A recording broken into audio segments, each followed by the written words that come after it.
रात को 2 बज रहे थे।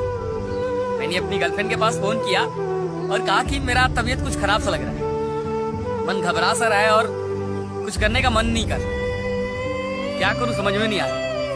तो उसने कहा, क्या कहा भाई कि तुम सो जाओ, सुबह सब ठीक हो जाए। उसने सोने के लिए बोल दिया दोस्त, सुबह सब ठीक हो जाए। लेकिन उसी रात 2 बजे रात को मैंने अपने दोस्तों के पास फोन किया, साले 2 बजे हॉस्पिटल लेके चले गए। ये वही थी जिसके लिए हम मरते थे और कहते थे कि यार मेरी जान है, ये मेरे लिए कुछ भी कर सकती है। जहाँ गलती नहीं थी मेरी वहाँ भी हाथ जोड़े हैं, हालत बता रहे हैं मौत जवानी में ही होगी, मैंने बहुतों के दिल तोड़े हैं।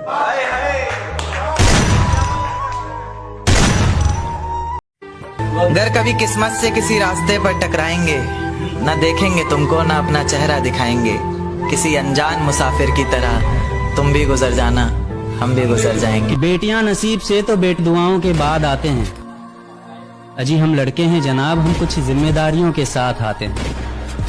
आधी उम्र जिम्मेदारियां समझने में गुजर जाती है तो आधी उसे निभाने में, पूरा बचपन किताबों में गुजरता है तो जवानी कमाने में। ये जिम्मेदारियां उम्र के साथ बढ़ती है, ये बुढ़ापे में भी कम नहीं होता। अजी कौन कहता है जनाब हम लड़कों के जिंदगी में कोई गम नहीं होता।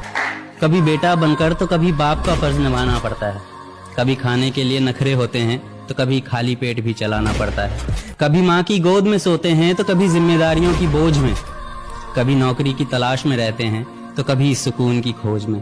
हम हर किसी की तकलीफें समझते हैं मगर अपनी तकलीफों का किसी से जिक्र नहीं करते। जिम्मेदारियों के पीछे कुछ इस कदर भागते हैं कि अपनी ख्वाहिशों की भी फिक्र नहीं करते।